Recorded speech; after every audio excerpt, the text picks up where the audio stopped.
Hello, hello mga ka-AJD! Magandang buhay! Ito po ulit ang inyong broker Joby, nagbabalik.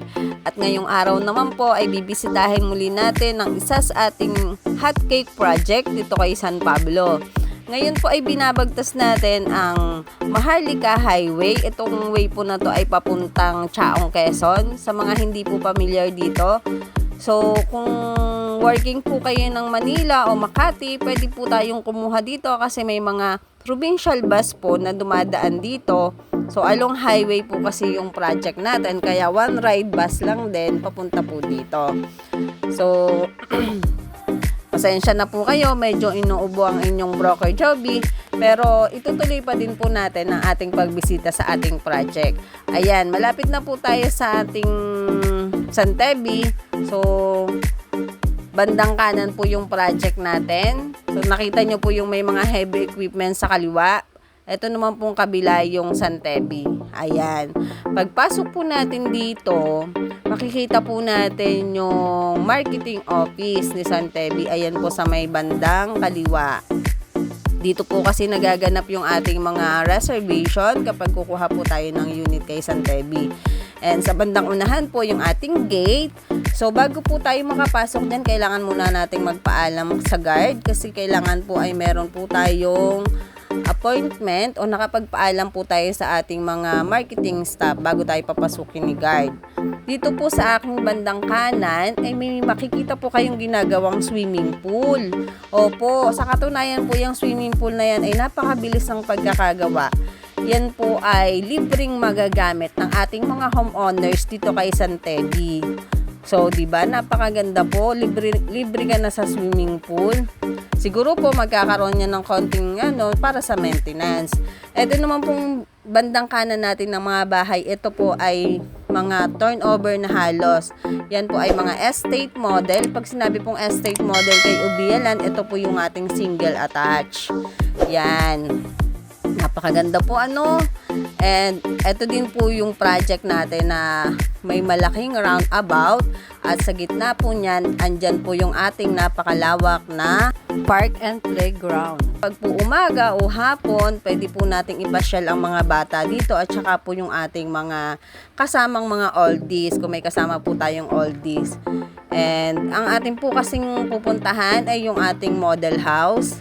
Bibisitahin din po kasi natin yung unit ng aming isang client dito kung ano na po yung status, kung under construction na din ba.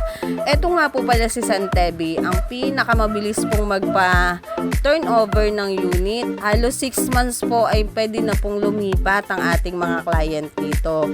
Hindi po ito kasinungalingan kasi katulad po nitong nakikita nyo sa aking bandang kanan, nung last month po napunta ko dito ay nile-layout pa lang po yan pero nakita nyo naman po halos lahat po ay nakatayo na. Napakaganda po. Ito po ay mansion twin duplex naman po yung mga model na yan. Pag sinabi pong mansion twin duplex, dalawa po na magkatabi pero makikita nyo para siyang single attach. Kasi po sa likod po yung kanilang pinagdikit. Hindi po katulad ng typical na duplex natin na yung sa bandang harap, parehas gilid, makikita mo yung magkadikit na bahay. Ito po kasi ay sa likod po yung pinagdikit, kaya akala mo siya ay single attach. Ito na po yung malawak na loob ng ating mansion twin duplex. So, makikita po natin, meron na siyang cabinet at may toilet and bath po dito sa baba. Bali, dalawa po kasi yung toilet and bath nito. And then, ito po sa likod, ito po yung pinaka-service area natin. So, kayo na po ang bahala kung anong pwedeng use niyan sa inyo. Lika po at akyatin natin ang second floor. I-check po natin yung ating 3 bedrooms. So, makikita po natin dito yung ating 3 bedrooms and 1 toilet and bath pa rin. Hindi na natin kailangan bumaba pa kung sakasakali. Makikita nyo din, ayan, meron po tayong balcony. May balcony po si Twin Mansion. And ito po yung ating master's bedroom. Ayan. Meron din po yung aircon hall. Kaya pag lumipat po tayo, bili na lang po tayo ng aircon at ipapakabit na lang po natin. Hindi na tayo kailangan pang magbutas pa. Kasi yan na po yung gusto ni Ubialan, hindi na po tayong mahirapan pa. Ikakabit na lamang. Gamit na lamang pong ating dadalahin. Ito yung pangalawang bedroom. And ito naman po yung pangatlo. Ayan, ito yung pangatlong kwarto po natin dito kay Mansion Twin Duplex. Ayan, napakalalaki po ng kwarto, no? And ito po yung isang toilet and bath. So, may kasama po tayong mga bata and mga oldies. Hindi na kailangan bumaba para po mag-CR. At sa mga gusto pong magkabahay tulad nitong Mansion Twin Duplex na Santebi, pwede po kayong mag-comment dito sa aking video and pwede din po kayong tumawag sa akin. Mag-iiwan po ako ng contact number. So, ito pong pinofocus ng aking camera. Ito po yung ginagawang unit ng aking client. So, napakabilis po ng pagkakagawa dito talaga kay Santebi. And ayan, malapit na din po itong matapos. Siguro po mga a month ago ay nakatayo na din ito sa susunod na pagbalik ko. Ang unit nga po pala ng client ko dito ay Manor Classic. Kay Santebi po, pag sinabi nating Manor Classic, ito po yung ating townhouse. And ang townhouse po dito ay hindi po basta-basta kasi meron din po itong 3 bedrooms and 2 toilet and bath. And meron na din po siyang carport. So, ipasisilip ko din po sa inyo yung unit kapag kung anong magiging itsura kapag nagawa na po. Ito po, pasok po tayo. Makikita nyo po, complete na din po siya. And ayan, kasyang-kasya po. Sure na kasya po ang ating sasakyan sa ating naka-allowed na parking. And ito po yung ating loob ng ating Manor Classic.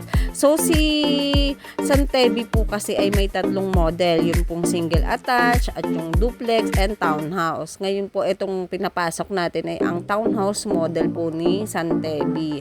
So, ayan, dito po sa baba yung ating pinaka-living room and ang area ng ating dining.